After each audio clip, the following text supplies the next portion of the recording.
Blake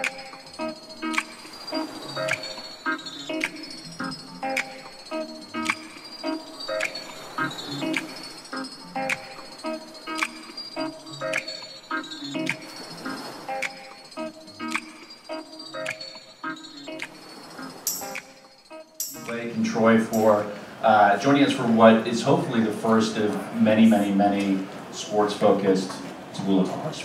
We're honored to have them here and excited to hear their perspective on digital sports publishing today and where things are headed. Continually challenging ourselves to innovate and have sort of a healthy level of fear of a lack of evolution, digital is critical. And so we look at our business and try to take a very strategic lens to how we think about, in our side, our media strategy and our distribution. We have a good sense and feel very strongly that television isn't going away. In fact, we think it's growing, and particularly live events are growing in a meaningful way. It's spent differently. Devices are proliferating. Audiences that are younger are engaging with content in a different way. And so for us, it's really important to be able to create experiences, and think from a fan hat first, but to create experiences that are actually compelling to those fans and endemic to the way that they engage with media. There's a lot of what feels like danger in trying to be entrepreneurial and innovative within a really large company. So to have a chairman that is very digital friendly, who's very forward thinking. Last night I happened to look and my little kid came home from the library. He had 7 books. One of them was How to Build a YouTube Channel, and he looked through it in about 30 minutes and is publishing content already, right?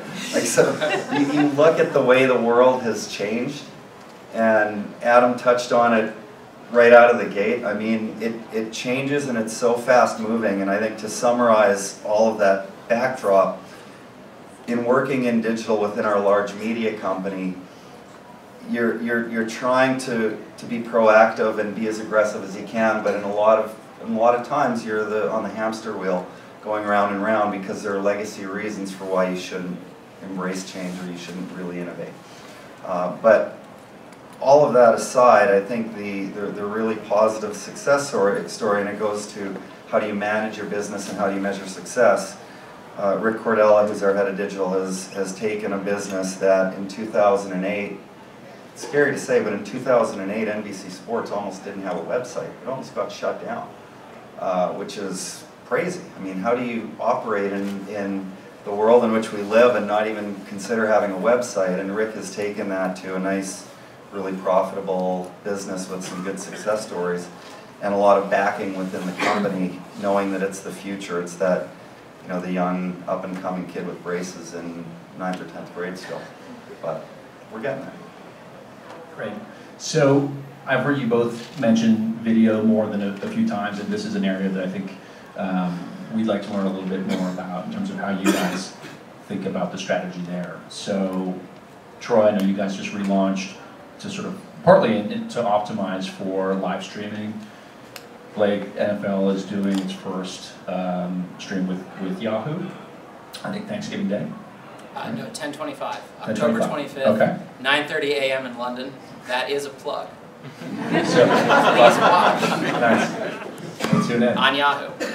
So I'm curious to know kind of how that, how live streaming fits into a broader strategy, and also, you know, whether sports users should expect to see more live streaming, you know, over the next year, what that experience is going to look like. If you look at it from our lens, we've done live streaming with the NFL and other properties since 2009, 2010.